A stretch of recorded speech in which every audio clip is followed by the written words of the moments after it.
91,000 करोड़, ध्यान से सुनिएगा, 91,000 करोड़ के इन्वेस्टमेंट के साथ टाटा ताइवान की एक कंपनी PSMC के साथ जॉइंट वेंचर करके यहाँ पर चिप कंडक्ट करेगी, यहाँ पर चिप बनाएगी। ये जो कंपनी है, ये जो प्लांट है, वो 28 नैनोमीटर के सेमीकंडक्टर्स तैयार करेगी। आज दुनिया भर में जो सबसे ज्यादा जिस साइज के सेमीकंडक्टर की मांग है वो है 28 नैनोमीटर। आपकी गाड़ियों में, डिफेंस एप्लीकेशंस में, स्मार्ट मीटर्स में, कंज्यूमर इलेक्ट्रॉनिक्स में 28 नैनोमीटर के सेमीकंडक्टर्स का ही इस्तेमाल होता है। ये सेमीकंडक्टर्स और चिप मॉडर्न सिविलाइजेशन की रीढ़ की हड्डी है।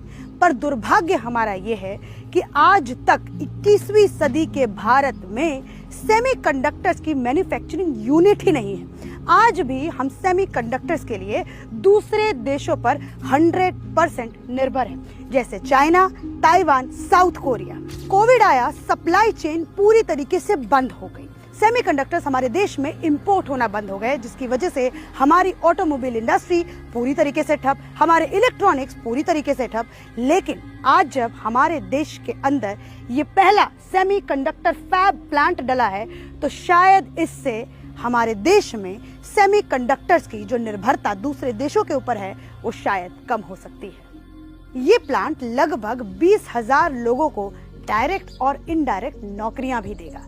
जब ये प्लांट यहाँ पर लग रहा है तो ये अपने साथ एक इकोसिस्टम तैयार करेगा। मतलब आप इस तरीके से समझिए कि जब एक सेमीकंडक्टर फैब प्लांट किसी शहर में लगता है, किसी इलाके में लगता है, तो वो अपने साथ एक पूरा इकोसिस्टम तैयार करता है, जिस इकोसिस्टम के कारण एक पूरा इंडस्ट्रियल हब तैयार होता है, जिसके अंदर केमिकल सप्लायर्स, क्योंकि सेमीकंडक्टर्स को बनाने में लगभग 500 केमिकल्स की जरूरत होती है। पैकेजिंग सप्लायर जो यहाँ से सेमीकंडक्टर्स बन के निकलेगा, फिर उसको पैकेजिंग करने के लिए जो कंपनी होगी वो इसी ढोलेरा में लगाई जाएगी। इलेक्ट्रॉनिक्स, जब उस चिप को पूरी तरीके से मैन्युफैक्चरिंग कर दिया जाएगा तो अलग अलग तरीके के इलेक्ट्रॉनिक प्रोडक्ट्स को बनाने वाली कंपनीज भी यहाँ पर लगाई जाएंगी। और लॉजिस्टिक्स, जब ये पूरे के पूरे इंडस्ट्रियल हब से जब पूरा सामान रेडी होगा, जब पूरे गुड्स रेडी होंगे, तब उन सबको एक जगह लॉजिस्टिक डिपार्टमेंट में जाकर स्टोर किया जाएगा, जो पूरे एक इकोसिस्टम को तैयार करता है। आप सोचिए, आप अनुमान लगाइए कि सिर्फ एक इस इंडस्ट्री के कारण कितनी सारी नौकरियां धोलेरा में लगने वाली हैं आगे आने वाले कुछ सालों में। धोलेरा के अंदर में भी जो मेन एनर्जी का सोर्स रहेगा वो सोलर रहेगा।